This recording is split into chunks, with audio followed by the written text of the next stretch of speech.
अभी तक इसका फैसला नहीं हुआ है कि किसको कौन सा विभाग मिला है। भारतीय जनता पार्टी कहीं ना कहीं भारतीय जनता पार्टी का नेतृत्व कटघरे में खड़ा है कि नीतीश कुमार 10वीं 11वीं 12वीं और 13वीं 10वीं बार ले चुके, 11वीं 12वीं बार भी शपथ लेंगे क्योंकि 1 दर्जन बार उनको शपथ लेने का योग बनता है। 2006 में 1 साल में उन्होंने ये बात बता दिया, प्रूफ कर दिया कि नीतीश कुमार जिस मकसद से आए हैं ट्रिपल सी के, उससे समझौता नहीं करेंगे। कोरमा ग्रुप, जो सोचता है वो करता है। आपके अपने सपनों का आशियाना। 10वीं बार नीतीश कुमार ने मुख्यमंत्री पद की शपथ ली है और ये पहली बार ऐसा हुआ है कि इतने लंबे समय तक मंत्रियों के विभाग का बंटवारा नहीं हुआ है। हालांकि मैं जब खबर कर रहा हूं तब तक बंटवारा नहीं हुआ है और अभी शपथ ग्रहण के बाद जो मेरे पास आंकड़े आ रहे हैं, उन आंकड़ों के हिसाब से अगर देखा जाए तो 24 घंटे से ज्यादा हो गए हैं।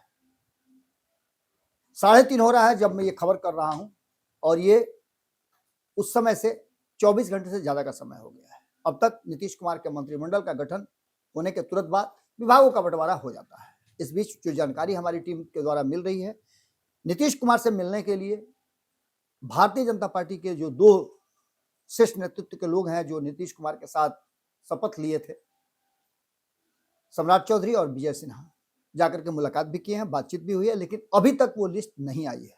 फिर कई लिस्टें चल रही हैं, कई सूचनाएं आ रही हैं कि इनको ये विभाग मिला, उनको ये विभाग मिला, लेकिन अभी तक इसका फैसला नहीं हुआ है कि किसको कौन सा विभाग मिला है। सबसे बड़ी बात यह है कि इन सभी में जो सबसे महत्वपूर्ण बात है वो ये कि नीतीश कुमार ने अभी तक विभाग का बंटवारा नहीं किया है और विपक्ष इंतजार कर रहा है कि विभागों के बंटवारे में नीतीश कुमार क्या अपने गृह विभाग सहित अन्य विभाग अपने सहयोगी दल को देते हैं। जिस तरह से उन्होंने बड़े भाई छोटे भाई का अंतर समाप्त करा दिया है, क्या आगे भी यही होगा? सबसे पहली बात कि नीतीश कुमार के मंत्रिमंडल में भले ही नीतीश कुमार के खेमे से, जदयू खेमे से आरोप बहुत कम लग रहे हों, कुछ लोगों के रिकॉर्ड के आधार पर उनको ड्रॉप किया गया हो, या कुछ लोगों को अब आगे जो है एक बार फिर से मौका दिया जाएगा। मंत्रिमंडल में जो सदस्यों को संख्या तय की गई थी उस संख्या के हिसाब से अभी 9 सीटें खाली हैं, जिसमें करीब 4 सीटों के आसपास खाली हैं जदयू की, जो नीतीश कुमार अपने हिसाब से उसको भरेंगे। लेकिन भारतीय जनता पार्टी कहीं ना कहीं भारतीय जनता पार्टी का नेतृत्व कटघरे में खड़ा है कि आखिरकार जो मंत्रियों के टिकट कटे हैं उनमें क्या कमी थी, किस कारण से टिकट कटे हैं, और कुछ लोगों के टिकट कटने से काफी नाराजगी भी है। लेकिन सबसे बड़ी बात, 10 बार शपथ लेने वाले नीतीश कुमार क्या 11वीं 12वीं और 13वीं बार भी शपथ लेंगे?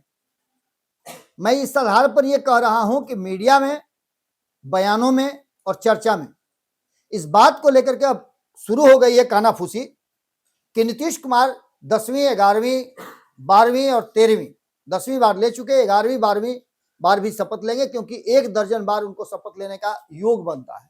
कैसे योग बनता है? तो ये योग बनता है जब मंत्रिमंडल का गठन तो हो गया, शपथ ग्रहण भी हो गया, सब कुछ स्मूथली चला, लेकिन विभागों के बंटवारे में पेच फंसा हुआ है। अब यहां आकर के नीतीश कुमार और नीतीश कुमार के साथ मंच पर जो कुछ तस्वीरें आई होंगी, आपने देखा भी होगा, कई चैनल्स उस तस्वीरों को चला रहे हैं कि अचानक से भारतीय जनता पार्टी के शीर्ष नेतृत्व के एक प्रभारी जो कि बिहार चुनाव में बड़ी भूमिका निभा रहे थे, अचानक से आते हैं, ललन सिंह का हाथ पकड़ते हैं और पीछे पीछे उनके संजय झा जो हैं दौड़े दौड़े पहुंचते हैं और मंच के किनारे जाकर के पता नहीं क्या बातें होती हैं, क्या नहीं होती हैं। उसके बाद से अभी तक मंत्रिमंडल गठन के बाद विभागों का बंटवारा नहीं हुआ है। कहा जा रहा है, जो उड़ती उड़ती खबरें आ रही हैं कि नीतीश कुमार पर भारी दबाव है गृह मंत्रालय छोड़ने का, और इस पर नीतीश कुमार हाँ बोलते हैं, ना बोलते हैं, क्या करते हैं, ये बड़ी बात है। लेकिन नीतीश कुमार की अगर बात करें तो पिछले 20 साल से जो तस्वीरें पटना के अलग अलग जगहों पे आप देखे होंगे, चौक चौराहों पे, टाइगर अभी जिंदा है। कई लोगों ने तो ये भी कहा है कि 2030 2035 10 साल और नीतीश कुमार। क्या होगा ये तो आने वाला वक्त बताएगा, लेकिन जो वर्तमान परिस्थिति है उसमें नीतीश कुमार को समझने के लिए, और ये जो विभागों के बंटवारे में देर हुई 24 घंटे की, अभी हो सकता है कि कुछ देर और हो जाए, इसको लेकर के सबसे बड़ी बात जो है कि नीतीश कुमार के 20 साल के जो राजनीतिक इतिहास रहे हैं, कार्यकाल रहा है, कार्यकलाप रहा है, क्रियाकलाप उनका रहा है, वो काफी कुछ कहानी कहता है। उस कहानी को आप समझिएगा तो आपको समझ में आ जाएगा कि नीतीश कुमार को उनकी शर्तों के से अलग हटाने का मायने क्या होता है। आंकड़े आपके पास होंगे, कई आंकड़े आपको दिखाए भी गए होंगे कि प्रचंड बहुमत 202 का है, लेकिन नीतीश कुमार के बाद सरकार बनती हुई दिखाई नहीं दे रही है, क्योंकि न तो एनडीए गठबंधन के पास नीतीश कुमार के बिना सरकार बनाने का वो 122 का मैजिक आंकड़ा पहुंच पा रहा है, न ही विपक्ष के पास कोई आंकड़ा है, क्योंकि 202 के बाद 41 सीटें जो हैं वो विपक्ष में हैं। तो ऐसी स्थिति में क्या होने वाला है, इसको समझने के लिए आपको समझना होगा कि लालू और राबड़ी के राज को समाप्त करके 15 साल के बाद नीतीश कुमार ने बिहार में 2005 में पहली नहीं दूसरी उड़ान में, फरवरी में सफल नहीं हुए थे, अक्टूबर में सफल हुए और उसके बाद से पीछे मुड़ करके नहीं देखा है। वो लगातार बिहार के मुख्यमंत्री हैं। 9 महीने की बात छोड़ दें, उस पर भी मैं चर्चा करूंगा। लेकिन 2005 में जब नीतीश कुमार आए, 2006 में 1 साल में उन्होंने ये बात बता दिया, प्रूफ कर दिया कि नीतीश कुमार जिस मकसद से आए हैं ट्रिपल सी के, उससे समझौता नहीं करेंगे। लालू प्रसाद और राबड़ी देवी के शासनकाल के जितनी भी कमियां नाकामियां थी उसको एक एक करके आइडेंटिफाई किया और ऐसे लोगों को कटघरे में खड़ा किया, सजा दिलवाया। सुशासन बाबू की एक छवि, एक संज्ञा उनको दी गई और यहां से नीतीश कुमार का पूरा फोकस जो है वो बिहार के विकास पर गया। ये पूरी कहानी कही जा रही थी और इसमें 2005 से 2010 तक नीतीश कुमार ने जो अपनी एक अलग पहचान बनाई, उसका नतीजा कि नीतीश कुमार को नायक, बिहार का सृजनकर्ता, बिहार को बदलने वाला, सुरक्षा की गारंटी देने वाला के नाम से जाना जाने लगा। बदले में प्रचंड बहुमत आया और प्रचंड बहुमत 115 का था। नीतीश कुमार को अकेले आया और 91 सीटें लेकर के भारतीय जनता पार्टी आई। 205 सीटों का यह आंकड़ा पूरी तरह से विपक्ष को तहस नहस कर दिया था। लेकिन याद कीजिएगा, ये वो समय था जब नीतीश कुमार और भारतीय जनता पार्टी जमीन छोड़ करके आसमान पे उड़ रहे थे। लालू प्रसाद का बोरिया बिस्तर समेटा गया था और लालू प्रसाद पूरे परिवार के साथ दिल्ली शिफ्ट कर रहे थे। लगभग उन्होंने अपने गाय भैंस के साथ दिल्ली अपना पूरा कुनबा वहीं एडजस्ट कर लिया और अब बिहार की राजनीति से धीरे धीरे करके वो बाहर जाने लगे। लेकिन इस बीच में एक ऐसा फेज आया, समझिएगा जो मैं बात कह रहा हूं उस बात का महत्व कितना बड़ा है, कि 2013 में नीतीश कुमार ने अचानक से एक फैसला लिया और उन्होंने एनडीए गठबंधन को छोड़ दिया। उस एनडीए गठबंधन को जो प्रचंड 205 का 206 का बहुमत लेकर के आया था, और इस 206 वाले मंत्रिमंडल को, सरकार को समाप्त करते हुए नीतीश कुमार ने इस्तीफा दिया और लालू प्रसाद और विपक्ष, जो कि पूरी तरह से 2010 में समाप्त हो चुका था, उसके दम पर उसकी 7 सीटों 8 सीटों के बदौलत नीतीश कुमार ने एक सरकार बनाई, जो सरकार 2014 से लेकर के 2015 तक बिना किसी शर्त समर्थन के कांग्रेस और राजद के सहारे चली। 2015 में एक नई बात हुई, हालांकि 14 में बीच में एक बड़ा फेज आया और यहां आकर के नीतीश कुमार को मुंह की खानी पड़ी। लोकसभा चुनाव में करारी हार हुई, 2 सीटों पे आकर टिक गए और यहां से नीतीश कुमार ने एक नई रणनीति बनाई, जिस रणनीति में महागठबंधन में 3 दलों को शामिल करके उन्होंने चुनाव लड़ा। प्रचंड बहुमत 178 सीटों का यह बहुमत आया और इन सीटों के आधार पर नीतीश कुमार ने महागठबंधन की सरकार बनाई और जो प्रचंड बहुमत लेकर के आई थी लोकसभा में भारतीय जनता पार्टी, उस भारतीय जनता पार्टी को बिहार में आकर के उसका रथ रोक दिया। यहां से कहानी दूसरी शुरू होती है। मैं ये सारी बातें आपको इसलिए बता रहा हूं कि नीतीश मंत्रिमंडल पर ग्रहण लगता हुआ दिखाई दे रहा है और अभी तक मंत्रिमंडल और विभागों का बंटवारा नहीं हुआ है, तो निश्चित रूप से कयास तो लगेंगे। मीडिया में खूब चर्चा चल रही है कि नीतीश कुमार मान नहीं रहे हैं और मनाने के लिए हर वो युक्ति लगाई जा रही है।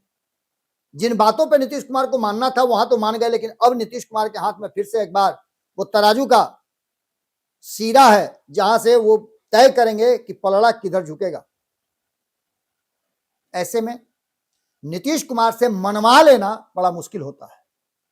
2015 का वो जनादेश नीतीश कुमार ने भारतीय जनता पार्टी को, नरेंद्र मोदी को यह एहसास दिला दिया कि आप होंगे हर हर मोदी, घर घर मोदी वाले, लेकिन बिहार में बाहर है नीतीश कुमार है। और नीतीश कुमार ने एक बार फिर से कहा है टाइगर अभी जिंदा है, तो इसके मायने नीतीश के सबके हैं, इसके मायने आप अच्छी तरह समझ रहे होंगे। जो नीतीश का काम था नीतीश ने पूरा कर लिया। नीतीश कुमार को उतनी सीटें आ गई, पिछली जीत हार का बदला भी ले लिया और बाकी के लोगों से भी अपना बदला ले लिया। अब वो फिर से उस जगह पर आकर के नंबर 1 की पार्टी बनने के लिए नीतीश कुमार को जो जो करना पड़ता है वो करते हैं। आपको याद है ना, 2015 में नंबर 1 की पार्टी वो नहीं बन पाए थे, लेकिन जैसे उन्होंने पाला बदला, नंबर 1 की पार्टी बन गए महागठबंधन में जाकर के। 2017 में जब एनडीए में गए तो वो बड़े भाई थे, बॉस थे वहां के, और यही कारण था कि 2019 में उन्होंने अपने हिसाब से नील डाउन करवाया था भारतीय जनता पार्टी को। 2020 में भी नील डाउन करवाया था। 2020 में छोटे भाई बन गए, 43 सीटों पे आके टिक गए। तुरंत 2022 में पाला बदल देते हैं और फिर जाकर के ऊपर खड़े हो जाते हैं और सुप्रीम बन जाते हैं। सुप्रीम क्यों बन जाते हैं? क्योंकि एहसान करते हैं राष्ट्रीय जनता दल पर, उसे सत्ता में ला करके। और यहां आकर के नीतीश कुमार बड़े भाई के रोल में जैसे चाहते हैं वैसे सरकार चलाते हैं और भारतीय जनता पार्टी को एक बार फिर से बैकफुट पर ले आते हैं। 2024 के चुनाव से पहले बेचैनी बढ़ती है भारतीय जनता पार्टी की और नीतीश कुमार उस बेचैनी का फायदा उठाते हैं, 12-12 सीटों पे आकर के टिका देते हैं 2024 में। और उसका नतीजा थोड़ी सी इधर उधर होने के बाद 2025 में नीतीश कुमार फिर से अपने उस पुराने रंग में लौट जाते हैं जहां 85 सीटें वो लेकर के आते हैं। ये नीतीश कुमार का लगातार कई स्टेप जो है छलांग लगाना है और यहां से नीतीश कुमार के बिना कोई सरकार बनती हुई दिखाई नहीं दे रही है। नीतीश कुमार को मजबूर भारतीय जनता पार्टी करे ऐसा लगता नहीं है, लेकिन कुछ ऐसी बातें हैं जो भारतीय जनता पार्टी चाहती है कि हल्का तो उसके हाथ में कमान रहे। और यही कारण है कि मंत्रिमंडल को लेकर के, मंत्रियों को लेकर के कई लोगों को भारतीय जनता पार्टी की तरफ से इस बार साइडलाइन करने से नाराज है नीतीश कुमार। क्योंकि नीतीश कुमार, मैंने पहले आपको बताया था कि नीतीश कुमार ने कई लोगों के दाव पर दाव खेला था। भले ही वो मंत्री भारतीय जनता पार्टी के रहे हो, लेकिन नीतीश कुमार उन पर इतना ज्यादा दाव खेलते, उनके मंत्रियों ने उनको बताया था कि इस विभाग को अगर आप मजबूत रखेंगे तो बिहार की जनता आप पर ज्यादा भरोसा करेगी। और हुआ भी। जिस विभाग को लेकर के नीतीश कुमार आशान्वित थे कि 1 करोड़ लोगों को रोजगार देंगे, उस मंत्री को ही किनारा कर दिया गया है। विभागों को लेकर के भी बहुत सारी चर्चाएं चल रही हैं। 19 और 20 का कहानी आपको पता है, 24 और 25 की कहानी एक इतिहास रचने की तैयारी में है। मैं ये नहीं कह रहा हूं कि नीतीश कुमार इधर उधर जाएंगे, क्योंकि नीतीश कुमार ने कहा है कि वो किधर भी नहीं जाएंगे। अब वो अपना राजनीति जो है समाप्त करेंगे भाजपा के साथ ही। लेकिन नीतीश कुमार ने तो ये भी कहा था कि मिट्टी में मिल जाएंगे, उनके साथ नहीं जाएंगे, जीते जी अब उनके साथ नहीं जाएंगे। लेकिन ऐसा हुआ। नीतीश कुमार ने जंगल राज कहा था और कहा था कि इन्होंने बिहार को बर्बाद कर दिया है। उनके साथ भी नीतीश कुमार गए। जब मन भर गया तो कहा कि मेरी बात नहीं मान रहे थे। एक बार फिर से उसी राह पर आकर के खड़ी है बिहार की सरकार। नीतीश कुमार को फैसला लेना है और नीतीश कुमार के फैसले पर यदि दबाव होगा तो नीतीश कुमार के लिए विकल्प खुले हैं। आपने उड़ती उड़ती खबरें सुनी होगी कि जो वर्तमान परिस्थितियों में भारतीय जनता पार्टी के 89, लोक जनशक्ति पार्टी के 19, 5 हिंदुस्तानी आवाम पार्टी और राष्ट्रीय लोक मोर्चा के 4, ये सब मिलाकर के कितने होते हैं? 117। क्या इससे सरकार बनती नजर आ रही है? राजद साथ दे नहीं रही है, कांग्रेस साथ आएगी नहीं और एआईएमआईएम साथ आने के लिए तैयार नहीं है। क्योंकि पहले अपना हस्र एआईएमआईएम के विधायक का देख चुके हैं, एआईएम के वर्तमान जो जीते हुए विधायक हैं। बाकी के बचे 3 लोग, उन 3 लोगों की क्या कहानी कहिएगा? आईआईपी के आने के बाद 118 ही होता है और बसपा को भी ले लीजिएगा तो 119 होता है। अभी भी 3 लोगों की कमी नजर आती है। और ये 3 लोग अगर छोड़ करके चले भी जाते हैं तो आप मान के चलिए कि सरकार का अस्तित्व क्या होगा, केंद्र में क्या होगा और केंद्र में नरेंद्र मोदी की सरकार का क्या होगा। आपको पता है ना, चंद्रबाबू नायडू आए हुए थे नीतीश कुमार के शपथ ग्रहण में। इससे पहले उनके पुत्र भी आए हुए थे। दूसरे खेमे में अगर नीतीश कुमार थोड़ा सा मन बदल लेते हैं, वो तराजू का पलड़ा जरा सा इधर पसगा हिला देते हैं, तो इधर की संख्या 39 है और बाकी के लोगों को मिला करके ये संख्या पूरी हो जाती है, जिससे कि नीतीश कुमार सरकार बनाने की स्थिति में आ सकते हैं। 2020 में 125 का ही आंकड़ा ना था जी, मात्र 3 ही ज्यादा थे। तो क्या नीतीश कुमार इन 3 ज्यादा के साथ सरकार नहीं चला सकते हैं? अब इस बात पर कितना आपको भरोसा है मैं नहीं जानता हूं, लेकिन एक उम्मीद नीतीश कुमार के हमेशा जगा करके रखते हैं, एक आशा जगा करके रखते हैं। और मैं जब बात कर रहा था तो मैंने आपको पहले भी कहा था कि यही कारण है कि नीतीश कुमार को सीधे सीधे कुछ दिनों तक निश्चित रूप से सम्राट चौधरी ने नीतीश कुमार को सीधे सीधे हमला जरूर किया था, लेकिन वो भी समझ गए थे बात को, वक्त आते ही चेत गए थे। वैसे ही तेजस्वी यादव भी इस उम्मीद में अभी भी इंतजार कर रहे हैं कि जो बुरी स्थिति उनकी हुई है उस स्थिति से निकालने वाले, पार निकाल उतारने वाले नीतीश कुमार है। और नीतीश कुमार कहीं ऐसा तो नहीं कि फिर से मन बदल लें। नीतीश कुमार को लेकर के, उनके फैसले को लेकर के अभी भी संशय की स्थिति है, लेकिन मैं आपको बता दे रहा हूं कि ये बहुत कुछ होना जाना नहीं है। ये सारी चीजें गॉसिप हैं, एक कयास हैं जो चलती रहेंगी पूरे 5 साल। मैंने शुरू में भी आपको बता दिया था, ये 5 साल चलती रहेगी। भारतीय जनता पार्टी कोई भी ऐसी गुस्ताखी, गलती या दबाव नहीं बना सकती जिससे कि नीतीश कुमार के एक फैसले से बिहार और दिल्ली दोनों जगह हलचल पैदा हो जाए। जल्दी ही आपको मंत्रियों के विभाग देखने को मिलेंगे। जैसे हमारे पास सूचना आ जाती है हम आपको सूचित करते हैं। बहुत बहुत धन्यवाद, नमस्कार। आपके सपनों को हमने सजाया है, ई होम्स पैनोरमा को हमने बनाया है। ई होम्स मेरा एक सपना था जिस पे मैं पिछले 4 साल से काम कर रहा था।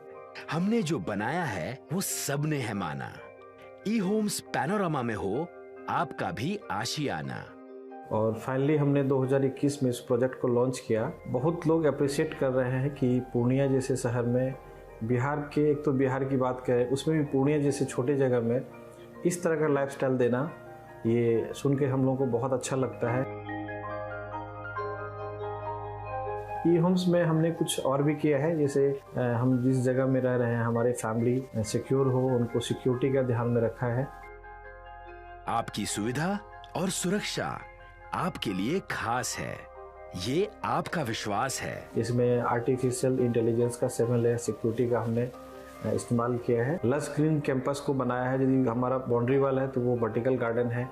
ये जितनी भी फैसिलिटी होता है एक इंटरनेशनल टाउनशिप में ई होम्स है, ये हम लोग विश्वास नहीं कर पा रहे हैं। जो भी हमारे मित्र, दोस्त या जो भी हमारे बाहर के बाहर आते हैं तो हम लोगों को बहुत अच्छा सुनने को मिलता है और बहुत अच्छा क्रेडिट मिल रहा है। वो सारा हमने सिर्फ एक बिल्डिंग नहीं बनाया, हमें एक बहुत अच्छा लाइफस्टाइल दिया ई होम्स में। और मेरा एक सपना था जिसको मैं आज फुलफिल होते हुए देख पा रहा हूँ। ये आपका आवास है। ई होम्स पैनोरमा में अब आपका निवास है। E homes Panorama, luxurious lifestyle redefined.